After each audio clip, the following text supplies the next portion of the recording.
Hello दोस्तों, हम आ गए हैं आपके लिए एक नई कहानी लेकर। तो ये कहानी है रिया की।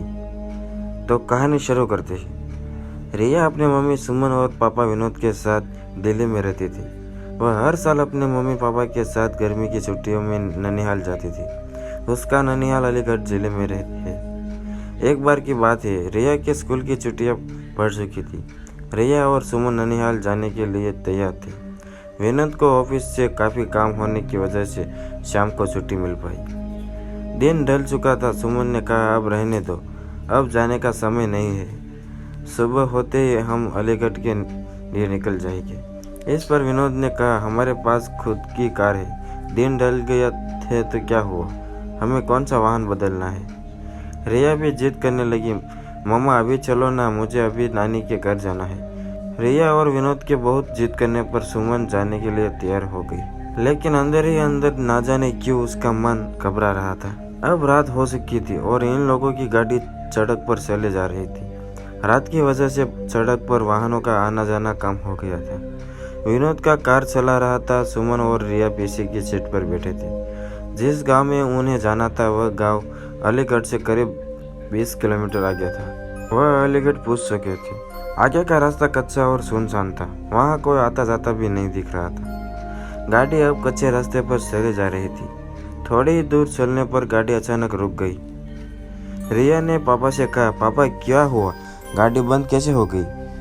विनोद ने कहा, पता नहीं बेटा, उतर कर देखता हूँ। सुमन ने कहा, जल्दी देखिए और यहाँ से चलिए, कितना सुनसान रास्ता है, मुझे कुछ ठीक नहीं लग रहा है। कार से उतर के विनोद ने गाड़ी के बोनट को खोल कर देखा, लेकिन गाड़ी में कहीं कोई कमी नहीं दिखी। वह कार के अंदर आकर बैठ गया और कुछ सोचने लगा। तभी सुमन ने कहा, क्या हुआ, चलिए ना। विनोद अभी भी कुछ सोच रहा था। फिर सुमन ने रिया के पापा के कंधे को पकड़कर जोर से हिलाया और कहा, क्या हुआ, क्या सोचने लगे। मैं कह रही हूँ चलिए यहाँ से, मुझे बहुत अजीब सा महसूस हो रहा है। एक तो सुनसान रास्ता, ऊपर से रात, जल्दी चलिए। तब विनोद ने कहा, मैं ये सोच रहा हूँ कि गाड़ी में कोई खराबी नहीं है, फिर गाड़ी रुक क्यों गई। देखिए, क्या पता गाड़ी स्टार्ट हो जाए। तब विनोद ने गाड़ी स्टार्ट करने के लिए चाबी घुमाई और गाड़ी स्टार्ट हो गई। अब कार दोबारा उस रात के अंधेरे को चीरती हुई फिर आगे बढ़ती गई।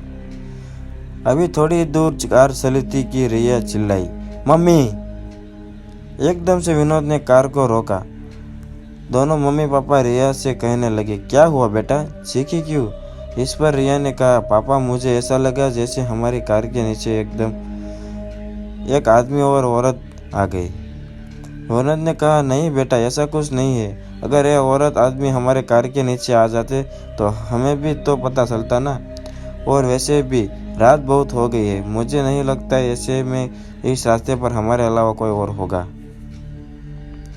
रिया की आंखें डर से फटी हुई थी। वह कह रही थी, नहीं पापा, ट्रस्ट मी, मैंने देखा उन आदमी और औरत को। सुमन ने कहा, गाड़ी थोड़ी तेज चलाई। गाड़ी की रफ्तार विनोद ने तेज कर दी। कार के शीशे में विनोद को एक डरावना चेहरा दिखाई दिया। उस डरावने चेहरे को देखते ही विनोद का हाथ स्टीयरिंग से छूटा और गाड़ी का बैलेंस बिगड़ने की वजह से गाड़ी इधर उधर चलने लगी।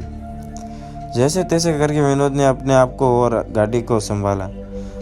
तभी सामने एक औरत और आदमी दिखाई दिए जो गाड़ी रोकने का इशारा कर रहे थे, लेकिन विनोद ने गाड़ी नहीं रोकी, बल्कि गाड़ी की रफ्तार और तेज कर ली, क्योंकि अभी तक तो वह रिया की बात पर विश्वास नहीं कर रहे थे। और अचानक से उन दोनों आदमी औरत का ऐसे कार के सामने आना और लिफ्ट मांगना सुमन और विनोद को डर से भर देने के लिए काफ़ी था। विनोद तो पसीने से लथपथ गाड़ी को अंधाधुंध रफ्तार में भगाया जा रहा था। तभी क्या वह औरत और आदमी जिसको विनोद ने पीछे छोड़ा था फिर सामने खड़े थे और गाड़ी रोकने का इशारा कर रहे थे। अब तो उन तीनों की जान मुंह को आ गई थी। अचानक सुमन का फ़ोन बजा। हेलो, कौन। दूसरी तरफ से सुमन का भाई अर्जुन बोल रहा था, हेलो दीदी, कैसे हैं आप। सुमन ने कहा, भैया कुछ ठीक नहीं है, इस रास्ते पर बहुत गड़बड़ है। और सुमन ने उन दोनों आदमी औरत के बारे में भी अर्जुन को बताया।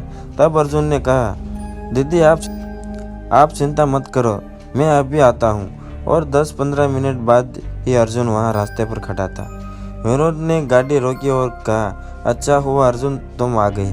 पता नहीं क्या हो रहा था हमारे साथ, कुछ समझ ही नहीं आ रहा था।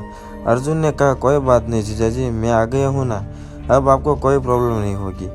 अर्जुन भी अब कार में बैठा और कार घर की तरफ चल दी। अब तो मानो जैसे सुमन, विनोद और रिया का डर अर्जुन के आ जाने से हवा हो गया था। अब सब लोग घर पहुंच चुके थे। अर्जुन ने कहा, लाइए जीजाजी कार की चाबी मुझे दीजिए, मैं पार्क करके आता हूँ, आप अंदर जाइए। विनोद ने कहा, ठीक है, और चाबी अर्जुन को दे दी। जैसे ही रिया और उसके मम्मी पापा ने घर में एंटर किया, तीनों चौंक पड़े। घर में सब लोग रो रहे थे और सामने किसी की लाश पड़ी थी। वह देख सुमन और विनोद दंग थे कि क्या हुआ है घर में, और हमें अर्जुन ने कुछ नहीं बताया। सुमन की माँ ने रोते हुए सुमन से कहा, बेटा तेरा भाई अर्जुन अब इस दुनिया में नहीं रहा। इतना सुनते ही सुमन, विनोद और रिया के पैरों तले जमीन खिसक गई। सुमन को विश्वास ही नहीं हो रहा था, क्योंकि जो बाइक घर के बाहर तक उसके साथ था, घर में उसकी लाश पड़ी हुई थी। यह देखने के लिए कि कहीं ये मेरा वहम तो नहीं है, सुमन ने अर्जुन के चेहरे से कफन हटाया। हाँ, यह सच था, सामने जो लाश पड़ी थी वह अर्जुन की ही थी। सुमन के पिता ने बताया कि रात 9 बजे अर्जुन अपनी बाइक से घर आ रहा था, तभी उसकी बाइक को एक ट्रक ने जोरदार टक्कर मारी, जिससे उसके सर से चोट आई और मौके पर ही उसकी मौत हो गई। अगर अर्जुन मर चुका था तो जो बाहर था वो कौन था? दोस्तों, कभी कभी ऐसा होता है कि हमारे अपने हमसे दूर जाने के बाद भी किसी न किसी वजह से जुड़े रहते हैं। जैसे घर के किसी सदस्य में मरने वाले का हद से ज़्यादा प्रेम, या और भी बहुत सारी वजह से हो सकती है। इस कहानी के बारे में अपनी राय देना ना भूलिए। मैं फिर लौटूंगा ऐसी ही कहानी के साथ। तब तक अपना ख्याल रखिए। धन्यवाद। ऐसी वीडियो को आपको देखना और सुनना पसंद करते हो तो हमारे चैनल को सब्सक्राइब भी कर दीजिए। हम आपको मिलेंगे एक नेक्स्ट वीडियो में।